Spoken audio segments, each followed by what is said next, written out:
right, Bob, how bad is it? It's really bad.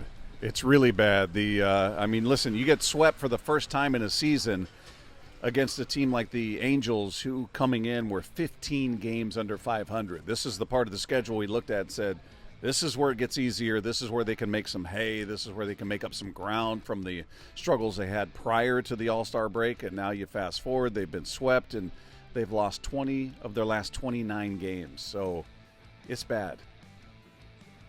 All right, how much do the Julio and J.P. injuries hurt? Julio hurts much worse because he was the one guy who was getting hot. You look at his numbers in the month of July, and he was on fire. So the timing is just brutal for his absence. J.P. has not had a good year. You look at his average, you look at his on base, his production. It just hasn't been there for him. But you lose that leadership is the bigger part with J.P. So yeah, losing him certainly hurts. You lose his defense at shortstop. But in terms of production and helping this offense find a way out of this absolutely brutal rut that they're in, the bigger loss is certainly Julio, based on how he had been playing up until that point in the month of July. The M's are playing a terrible White Sox team next. Does that give you hope?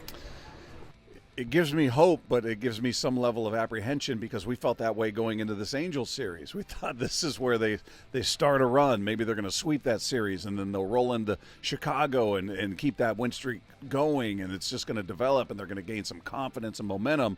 And they've won one game since the second half of the season started after the All-Star break. They pick up the finale against the Astros. So you drop 2 of 3 to the Astros.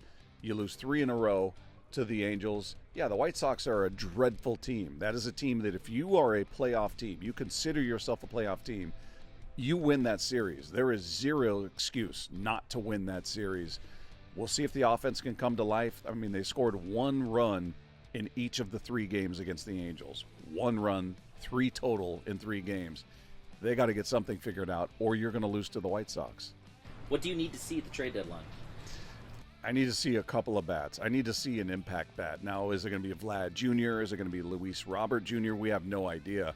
But you can't shop off the bottom shelf. You can't go bargain hunting here. You've got to get difference makers. You've got to find guys that can impact this team immediately and hopefully impact the team moving forward. What I think they've taken themselves out of when they had a 10-game lead, you could rationalize going after a rental. Now that you're trailing, now that that lead is completely gone and you're a game back of the Astros, the idea of a rental and giving up a bunch of your prospects to get a rental for a couple of months, that's not a good idea. You don't feel that close anymore. So, yeah, you need to go top shelf here, but you need to go after somebody like an Isaac Paredes or somebody like that that's young, who's still got years of control, that can help you this year and for seasons to come. Finally, can this team still win the division?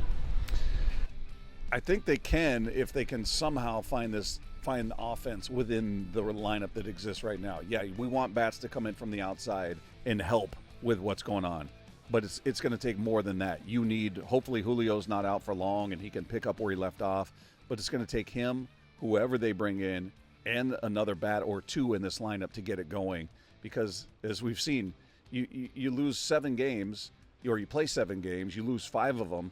You had 5 quality starts in there, and somehow you lose 5 games. So it doesn't make any sense. The pitchers are doing their job. Bryce Miller's throwing a gem. He gets nothing in return. Luis Castillo throws a gem, gets nothing to support his effort out there. So pitchers can only help so much. They can't hit for you. And to expect them to go out there and give you 8, 9 shutout innings isn't realistic. They are doing their job. The offense has got to kick it into gear. So that's going to require some of the guys that are in this lineup turning it around.